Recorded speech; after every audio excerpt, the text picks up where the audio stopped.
Have you ever met someone who seemed almost too kind to be true?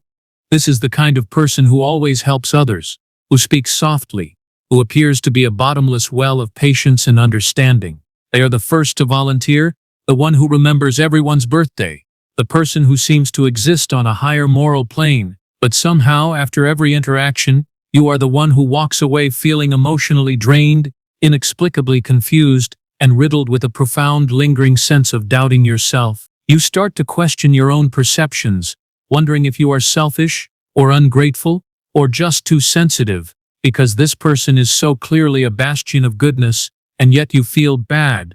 That feeling is not an accident.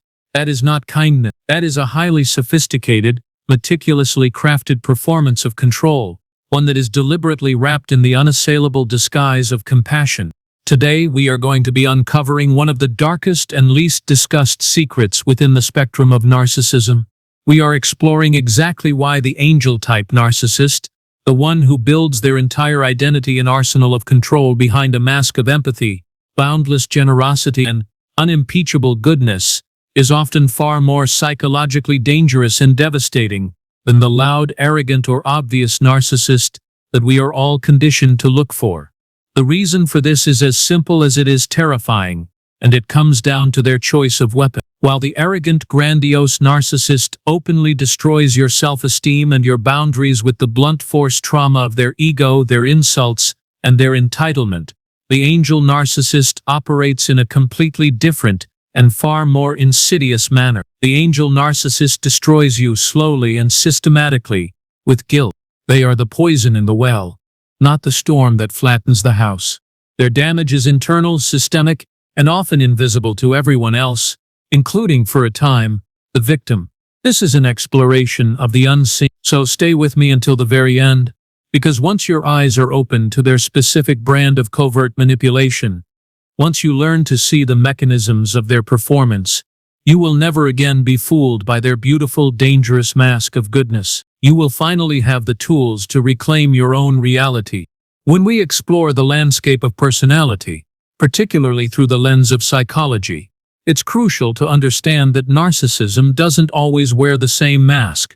The disorder and its traits exists on a spectrum. Our collective cultural imagination, reinforced by media and pop psychology, often imagines narcissists exclusively as loud, boastful, openly self-absorbed, and theatrically arrogant individuals.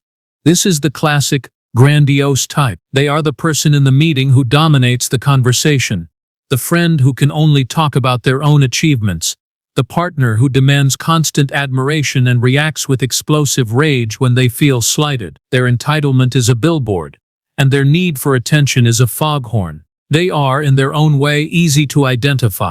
But there is another far more subtle and often more damaging version. This is the covert or angel-type narcissist.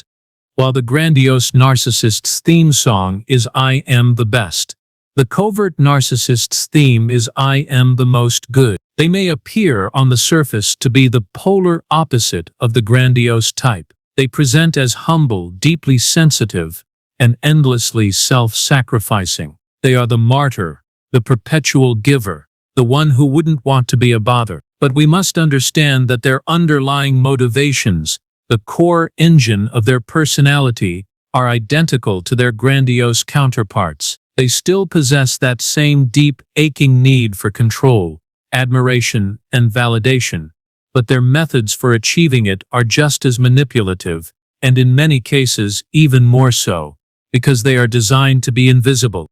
Let's look at the core difference in their communication. The arrogant, grandiose narcissist says, directly or indirectly, "I'm better than you." This is a clear, undisguised assertion of dominance. It is an act of intimidation, and you can recognize it as an attack. But the angel narcissist, the covert manipulator, says something very different. Their message, delivered through sighs, gestures, and a carefully crafted vocabulary of sacrifice, is "I'm doing this for you. I am sacrificing my own needs for you. Therefore you owe me." Do you see the profound difference? It is the difference between a threat and a debt. One uses overt intimidation to get their way. The other uses weaponized compassion to create a permanent, unspoken, and ever-growing emotional IOU. One controls you through fear, the other controls you through your own conscience. And that is precisely what makes them so difficult to spot. Their manipulation is designed to be invisible to outsiders, and for a very long time to you. They are especially dangerous to the most empathic, conscientious, and caring people, as these are the individuals who are most susceptible to the tactics of guilt and obligation. The angel narcissist targets people who have a conscience, because people with a conscience are the easiest to control. Have you ever felt that sinking, sick feeling of guilt for simply trying to set a boundary with someone who only meant well? That is the moment the trap springs. That is the angel narcissist's favorite and most effective trap, turning your own decency into a cage. According to clinical psychologists and researchers who study covert personality types, these angel-type narcissists still share all the core traits of narcissism as defined in the diagnostic criteria: a deep, pervasive need for control, a fragile ego that requires constant admiration, and a desperate thirst for validation from the outside world. The difference is their strategy. They achieve these same goals through insidious, covert manipulation rather than overt, aggressive dominance. Their entire sense of self is built on the public and private perception of their own goodness. Here is what truly defines their psychological blueprint: the specific tactics that make up their mask. First, they present as saints. They seem to be endlessly giving, bottomlessly patient, and unshakably moral. They are the person everyone turns to, the rock of the family, the one who will drop everything to help. But this is a performance of virtue, and their acts of kindness are not altruistic. They are transactional. These acts of generosity always come with invisible strings attached. Every favor they do for you is not a gift. It is a deposit in their bank of your indebtedness. Every act of self-sacrifice becomes a future debt that they will call in, often silently, often through implication, whenever you begin to assert your independence or fail to meet their unspoken needs. Second, they crave recognition for their goodness, even as they deny it. This is a critical tell. They will often say things like, "Oh, I don't need thanks. I just do it because it's the right thing to do."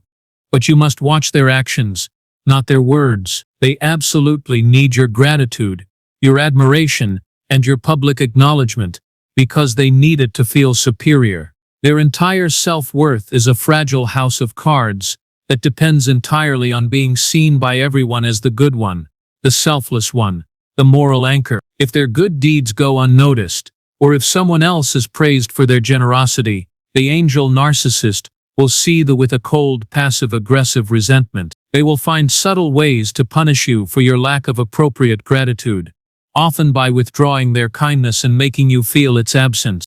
Third, they use guilt as a primary tool of control. This is their hammer. Instead of shouting, criticizing, or becoming openly aggressive, they make you feel terrible for not appreciating them enough. They weaponize their own disappointment. The most familiar phrase in their arsenal is a heavy sigh followed by, "After all I've done for you," or, "It's fine, I'm just tired." It's a lot, being the only one who cares. Does that sound familiar? This language isn't an expression of feeling. It's a strategic maneuver designed to make you feel instant, crushing guilt. It makes you feel selfish and cruel, forcing you to immediately retract your boundary, apologize, and rush to soothe their hurt feelings, abandoning your own needs in the process. Fourth, they hide behind virtue. This is their shield. Whether it's organized religion, a personal code of high morality, or a performance of profound emotional maturity and empathy, they use goodness as an impenetrable fortress. This shield serves two purposes. It justifies their manipulation in their own minds, and it makes them impossible to criticize. In their mind, they are always the hero. They aren't manipulating you, they are guiding you. They aren't controlling you, they are protecting you. They aren't punishing you, they are disappointed in you. This virtuous identity allows them to engage in deeply toxic behaviors, like gossip, social isolation, and passive aggression, all while believing they are acting from a place of righteousness. And the scariest part of this entire blueprint? Their mask is just that convincing. Even therapists, counselors, and mutual friends can be completely fooled, mistaking them for genuinely kind, selfless, and gentle souls. They are masters of impression management. When a victim finally tries to speak up about the covert abuse, they are often met with disbelief. The world sees the angel, not the manipulator, leaving the victim utterly isolated in their reality. So, this brings us to the central question. Why is the angel-type narcissist, the one who appears so harmless, often more psychologically dangerous than their loud, arrogant counterpart? The answer is simple. Their tactics are invisible. The danger of the grandiose narcissist is like a punch to the face. It's obvious, it's external, and you know exactly who hit you. The danger of the angel narcissist is like a slow-acting poison. It's internal, it's subtle, and you may not even know you're being poisoned until your entire system is compromised. You can see arrogance, you can see rage, you can see open entitlement, but you cannot always see the insidious creeping vines of guilt, obligation, or emotional dependency as they are being planted in your mind. Their manipulation bypasses your logical defenses and targets your conscience directly. Let's break down the 3 specific reasons why this type is often far more psychologically damaging in the long run. First, you blame yourself instead of them. When an arrogant narcissist hurts you, it is crystal clear who is at fault. Their cruelty is overt, but when the angel type hurts you, they do it under the flawless illusion of kindness, care, or self-sacrifice. They hurt you by being disappointed, or by being so tired from helping you. Because the source of the pain is so good, your brain creates a paradox. You start to think the problem must be you. You internalize the blame. You believe you are the one who is selfish, ungrateful, too sensitive, or always reading things the wrong way. This creates a deep, disorienting emotional confusion, a fog that psychologists call cognitive dissonance. You are trapped between 2 realities, the reality of the pain you feel and the reality of this person's sanehood. And that fog is a prison. It keeps you trapped, paralyzed, and constantly second-guessing your own sanity. Second, they train you to depend on their approval. This is a form of insidious emotional conditioning. Angel narcissists give love, affection, and validation conditionally. They don't love you for who you are. They love you for what you do for them, and specifically, for how you make them feel about themselves. They make you believe that your entire worth as a human being is inextricably tied to how grateful, how obedient, and how loyal you are to them. You are only good when you are appreciating them. You are bad when you are focusing on yourself. Slowly, without even realizing it, you start living to please them. You stop trusting your own judgment, your own instincts, and your own desires. Your entire nervous system becomes wired to anticipate their moods, to scan for their disapproval. Have you ever felt a jolt of pure anxiety, a sickness in your stomach, at the simple thought of disappointing someone who only wanted the best for you? That feeling isn't love. It's the physical symptom of profound emotional conditioning. They are masters at it. Third, they maintain a public image of perfection. Unlike the arrogant narcissist, who often burns bridges and develops a bad reputation, the angel narcissist rarely gets caught. To the outside world, they are admired. They are the pillar of the community. They help at charities. They comfort others. They post inspirational quotes about kindness and empathy online. Their public-facing mask is flawless. So what happens when you, their victim, finally try to speak up about their manipulation? No one believes you. They've already written the narrative, and in that narrative, they are the saint and you are the problem. You will be labeled as ungrateful, unstable, or bitter. They have successfully gaslit your entire social circle by proxy. This is psychological isolation in its purest form, and it is one of their most powerful and cruelest weapons, leaving you with no allies and no one to validate your truth. Now here's where the dynamic takes a fascinating and terrifying turn. What happens when you finally see through their mask? When you stop playing the game, when you stop reacting to the guilt, and when you stop giving them the validation and emotional supply they so desperately need. The arrogant narcissist, when exposed or challenged, typically explodes with narcissistic rage. They shout, they threaten, They demean. The angel narcissist reaction is different, but no less manipulative. They do not explode. Instead, they collapse. They immediately and masterfully play the victim. Their performance of wounded innocence is breathtaking. They will hit you with a barrage of guilt-laden phrases, all delivered with a tone of heartbreaking sorrow and confusion. They'll say things like, "I can't believe you'd think that of me. I guess I'm just a terrible person." Or, "After everything I've done for you, this is how you treat me? I just don't understand." Or, "I was only trying to help you. I guess my best just isn't good enough." Notice the pattern. None of these are attempts to understand your feelings. They are all, in fact, accusations disguised as pain. Their goal in this moment isn't to win your love anymore. That ship has sailed. Their new, urgent goal is to win your pity. Why? Because pity is just as effective as love for keeping you emotionally tethered. If you feel sorry for them, if you feel like you are the one wounding this good person, you will back down. You will apologize. You will stay trapped. Pity is the chain they use when the chain of love has broken. Psychologists call this tactic reverse manipulation. They are expertly twisting your own empathy, your own goodness, into a weapon against you. They are counting on your conscience to do their dirty work for them. And here's the chilling part. If pity doesn't work, if you hold your ground and refuse to be drawn back in, they will quietly withdraw. But not before they execute their final act of control. They cannot stand the thought of losing control, and they absolutely cannot stand the thought of being exposed for who they truly are. Their perfect angelic mask is their entire world. So before they fully disengage, they will work tirelessly to damage your reputation. They will engage in a quiet, concerned smear campaign. They will go to mutual friends, family, or colleagues and say things like, "I'm so worried about your name. They've become so angry and paranoid lately. I've tried so hard to help, but they just pushed me away." They paint you as the unstable aggressor and themselves as the heartbroken, loyal victim. So ask yourself this question.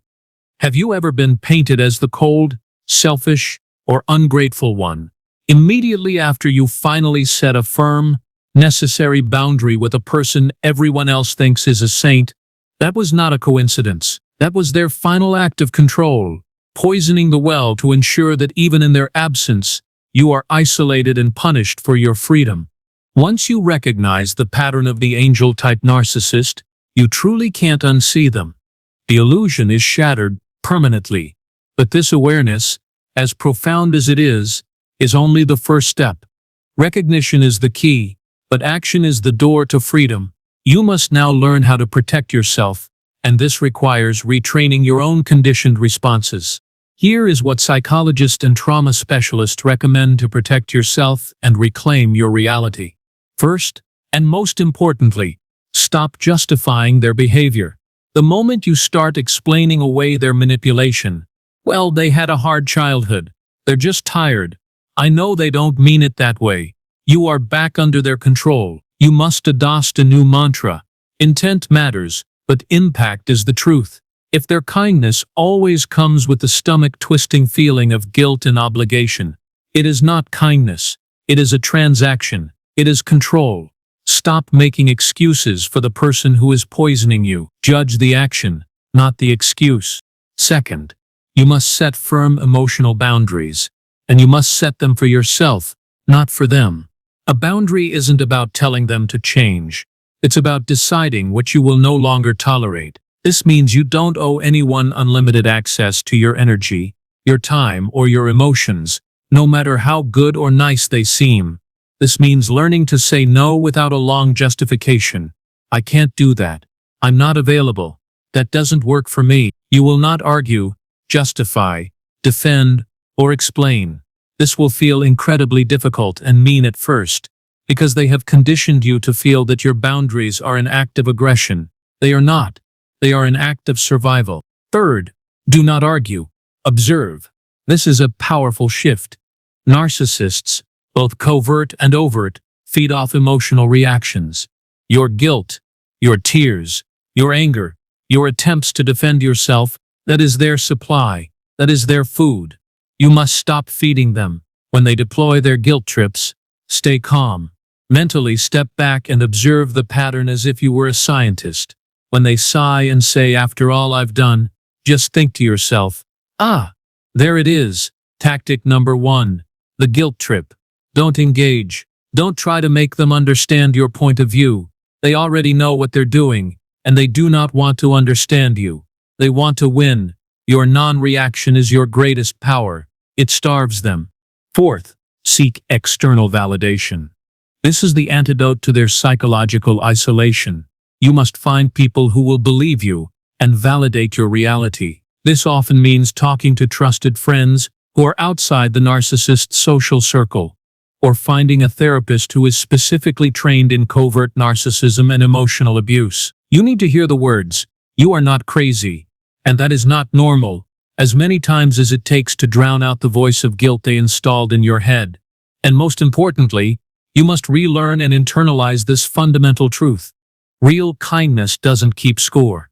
Real generosity is light. It doesn't come with strings. It doesn't create a ledger of debts. Real love is not a transaction.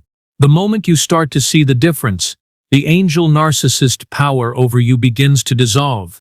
At their absolute core, both the arrogant, grandiose narcissist and the covert, angel narcissist share the exact same wound. They are both built around a fragile, terrified ego, a deep inner void of emptiness and profound, unbearable shame. They both desperately lack a stable sense of self-worth. The grandiose narcissist builds a fortress of "I am the best" to hide this void. The angel narcissist builds a fortress of "I am the most good" to hide the very same void. Both are just elaborate, lifelong masks designed to hide the same inner emptiness. But the angel type has a difference that makes them uniquely difficult. They hide their narcissism so well, under so many layers of performative virtue, that even they start to believe their own lie. They have convinced themselves of their own sainthood. Their mask of goodness is their primary defense mechanism against their own shame. This is why they convince themselves that their manipulation is actually love. They believe that their control is just a form of deep care. They believe that their domination of you is just their way of protecting you from the world and from yourself. Psychologically, this makes them far more resistant to change than the arrogant type. Why? Because you cannot heal a wound that you refuse to admit exists. For the angel narcissist to change, they would have to admit that their entire identity is a fraud. They would have to admit that they are not the hero, but a deeply manipulative person. This admission would shatter their entire defense system and force them to face the core shame they have spent their entire life running from. They will almost never do this.